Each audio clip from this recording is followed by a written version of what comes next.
Hello दोस्तों। जैसा कि हमने अपने पिछले वीडियो में पढ़ा था topic equivalence ratio, and I hope कि आपको वो टॉपिक अच्छे से समझ में भी आ गया होगा, जिसमें हमने एक न्यूमेरिकल भी लिया था जिसके थ्रू हमने इक्विवेलेंस रेशियो निकाले थे और कुछ ना कुछ मिक्सचर का टाइप वगैरह निकाले थे। दोस्तों, आज का जो हमारा टॉपिक है वो है हीट ऑफ कंबसन, जो कि इस चैप्टर का नेक्स्ट टॉपिक है। चलिए दोस्तों, इसमें सीखते हैं कि हीट ऑफ कंबसन का एक्चुअल मीनिंग क्या होता है। तो आप यहाँ पे देख सकते हैं दोस्तों, हमारा टॉपिक का नाम ही है हीट ऑफ कंबसन, जिसका मतलब क्या है? हीट किसका?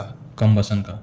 इसका मतलब कि जब हम कंबसन रिएक्शन कराते हैं तो जो हमें इन द प्रोडक्ट जो हमें हीट और लाइट मिलता है, उसमें जो हीट मिलता है, हीट, उसी हीट के बारे में यहाँ बात हो रही है। उसी हीट को हमें पढ़ना है।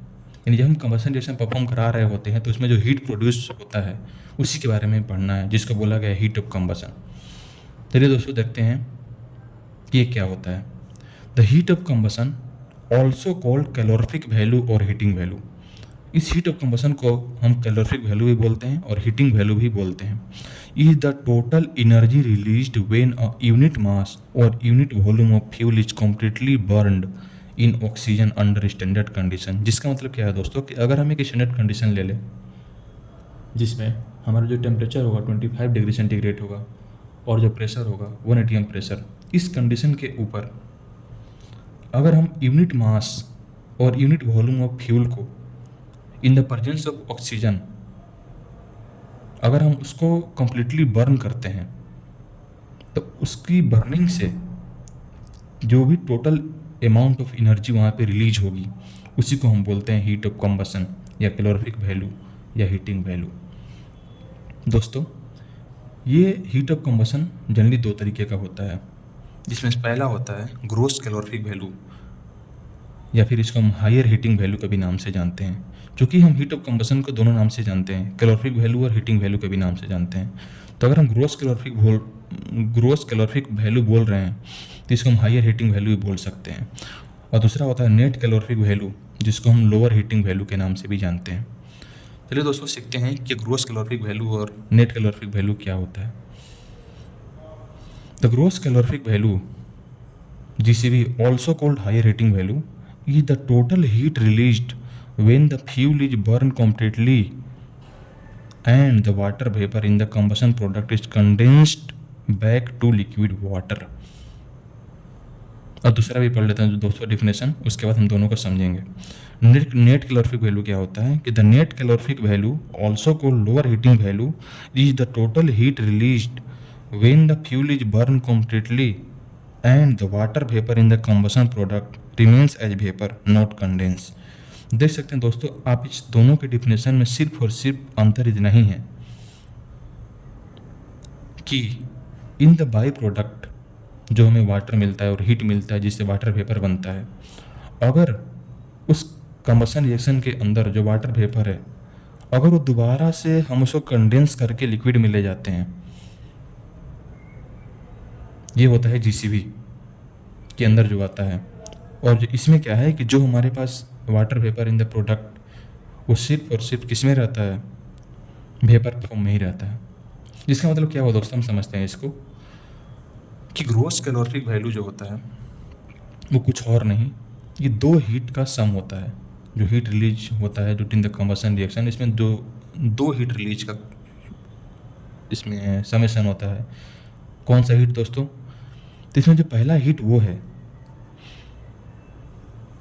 When the fuel is burn completely, जब हम फ्यूल को कम्प्लीटली तरीके से बर्न करते हैं तो उसमें जो हमारा नॉर्मल जो हीट रिलीज होता है वो हीट, और दूसरा हीट वो जिसमें जो water vapour in the product में मिलता है, जब हम उसको कंडेंस करते हैं लिक्विड में, लिक्विड वाटर में, तो वहाँ से जो हीट मिलती है वो हीट प्लस नॉर्मल हीट जो हमारे कंबसन रिएक्शन से प्रोड्यूस होता है। जैसे कि जानते हैं दोस्तों कि अगर कोई भी हमारा वाटर वेपर है और अगर हम उसको लिक्विड में कन्वर्ट करेंगे तो हमारे पास हीट रिलीज वहाँ पे होगा, क्योंकि लेटेंट हीट हमारे पास रहता है वाटर वेपर के अंदर, और उसे लिक्विड में कंडेंस करेंगे तो हमें heat as a latent heat हमें मिलता है। वो हीट प्लस जो नॉर्मल हीट जो कंबसन में प्रोड्यूस होता है, वो दोनों हीट का सम होता है GCV।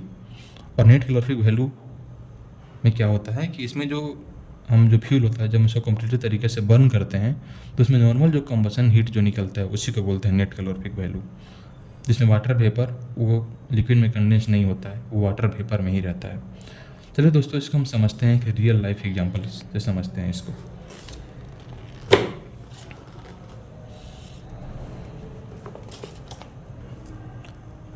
अब देख सकते हैं दोस्तों यहाँ पे understanding of gross and net calorific value with real example. इसमें क्या है कि in a standard water heater the water produce as the product of combustion stays as steam and escape into the outside air. जिसका मतलब क्या होगा कि अगर हमारे पास कोई भी एक स्टैंडर्ड वाटर हीटर होता है उसमें क्या होता है, नॉर्मली कंबसन रिएक्शन वहाँ पे होता है और वहाँ पे जो ये प्रोडक्ट हमें वाटर वेपर मिलता है वो क्या हो जाता है, आउटसाइड द एयर वो स्केप हो जाता है। But in a modern, highly efficient condensing water heater, the exhaust gas are intentionally cooled down inside the unit before escaping. लेकिन आजकल के जो मॉडर्न जो कंडेंसिंग वाटर हीटर आ रहे हैं उसमें क्या किया जा रहा है कि जो हमें प्रोडक्ट में कंबसन के प्रोडक्ट में जो हमें वाटर वेपर मिल रहा है उसको इंटेंशनली क्या किया जा रहा है, कंडेंस किया जा रहा है लिक्विड में। क्यों? क्योंकि जब हम उस वाटर वेपर को लिक्विड में कन्वर्ट करेंगे तो हमें वहाँ से एक हीट मिलेगा, हीट एनर्जी मिलेगी। जो कौन सी हीट एनर्जी होगी दोस्तों? लेटेंट हीट होगी, जो उस वाटर वेपर के अंदर कंटेन थी। वो जब हम उसको लिक्विड में कन्वर्ट करेंगे तो वो हीट हमें मिलेगी। तो एक्स्ट्रा हीट को लेने के लिए हमें इंटेंशनली उसको कूल करते हैं, किस में? लिक्विड में। तो यहाँ पे as the steam turns back into liquid it releases its trap latent heat back into the water heater pipe. इस तरीके से जो टोटल हीट जो होगा दोस्तों वो होगा, एक तो कंबसन हीट हो गया जो नॉर्मल हमें हीट निकलता है जब कंबसन रिएक्शन होता है, और दूसरा हीट वो जब हम उस वाटर वेपर को लिक्विड में कन्वर्ट करते हैं तो वहाँ से जो लेटेंट हीट निकलता है वो हीट। इन दोनों को समझ के टोटल हीट, जिसको हम बोलते हैं यहाँ पे ग्रोस कैलोरीफिक वैल्यू बोलेंगे, और यहाँ पे हम बोलेंगे नेट कैलोरीफिक वैल्यू जो नॉर्मल कंबसन रिएक्शन से हीट मिलती है। अब यहाँ पे देख सकते हैं दोस्तों इसका ग्रोस कैलोरीफिक वैल्यू का फार्मूला भी, gross calorific value equal to net calorific value plus ये लेटेंट हीट। यानी gross calorific value net calorific value के बराबर हो जाएगा जब जो हमारा वाटर वेपर होगा हम उसको लिक्विड में कन्वर्ट नहीं करेंगे, लेकिन हम उसको कन्वर्ट करते हैं दोस्तों। तो ग्रोस कैलोरीफिक वैल्यू होगा वो हो जाएगा net calorific value plus latent heat, जो इसका होता है formula mass of H2O formed per kg fuel into latent heat of vaporization of water. और जानते हैं दोस्तों लेटेंट हीट ऑफ जो वाटर होता है वो होता है 2260 kilo joule per kg at 100 degree centigrade और 2442 kilo joule per kg at 25 degree centigrade. Okay, चलिए दोस्तों, इसमें एक फार्मूला होता है डुलोंग फार्मूला। अब हम क्या करते हैं, जिसमें हम दो न्यूमेरिकल लेंगे, जिसमें हम ग्रोस कैलोरीफिक वैल्यू और नेट कैलोरीफिक वैल्यू हम कैलकुलेट करेंगे। ये जो हमारा न्यूमेरिकल है इसमें हम ग्रोस कैलोरीफिक वैल्यू निकालेंगे, जिसमें हमें क्या दिया होगा कि एक फ्यूल होगा जिसकी हमें कंपोजिशन दी रही होगी कि उसमें कार्बन कितना परसेंट है, हाइड्रोजन कितना परसेंट है, ऑक्सीजन कितना परसेंट है, सल्फर कितना परसेंट है, मॉइस्चर कितना परसेंट है। इसमें सारे ये कंपोजिशन हमें फ्यूल का दिया रहेगा और उसमें हमें ग्रोस कैलोरीफिक वैल्यू निकालना होगा। तो उसको हम बाई यूजिंग डुलोंग्स फार्मूला हम वहाँ पे ग्रोस कैलोरीफिक वैल्यू वहाँ पे कैलकुलेट कर सकते हैं, जिसमें क्या दोस्तों फार्मूला दे सकते हैं कि gross calorific value is equal to 33800 into carbon, कितने कार्बन है, plus 144000 H minus O/8 in hydrogen minus oxygen by 8 plus 9400 S यानी सल्फर। देख सकते हैं दोस्तों यहाँ पे CHOS are the mass fraction of, ये क्या है दोस्तों CHOS जहाँ पे है यहाँ पे रखना है हमको मास फ्रैक्शन रखना है, परसेंटेज नहीं रखना है।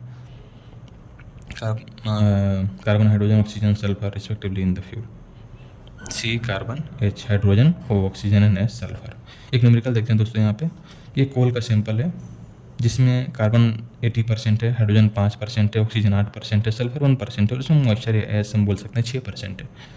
तो आप इसका मास फ्रैक्शन निकालेंगे तो क्या हो जाएगा दोस्तों, ये 0.8 हो जाएगा, 0.80, 0.05, 0.08, 0.01, 0.06। तो यहाँ पे जिस भी आप निकाल सकते हो फार्मूला में। अब इस कार्बन की जगह पे आप ये रख देंगे मास फ्रैक्शन इसका, हाइड्रोजन की जगह पे इसका मास फ्रैक्शन, ऑक्सीजन की जगह पे इसका मास फ्रैक्शन, सल्फर की जगह पे इसका मास फ्रैक्शन। और चूँकि एस और मॉइस्चर इसमें है ही नहीं, नॉर्मली हम यही लेते हैं कार्बन हाइड्रोजन ऑक्सीजन और सल्फर लेते हैं, जहाँ से हम GCB निकाल सकते हैं। चलिए दोस्तों हम एक दूसरा न्यूमेरिकल देखते हैं इसमें, जिसमें न्यूमेरिकल ये है, जिसमें क्या है, एक फ्यूल है हमारे पास फ्यूल कौन सा है दोस्तों? ऑक्टेन है, जिसका जीसीबी हमें दिया गया है, ठीक है। उसका कंप्लीट कंबसन हो रहा है, लेटेंट हीट ऑफ वेपराइजेशन भी इसका दिया गया है, और हमें एनसीबी निकालना है।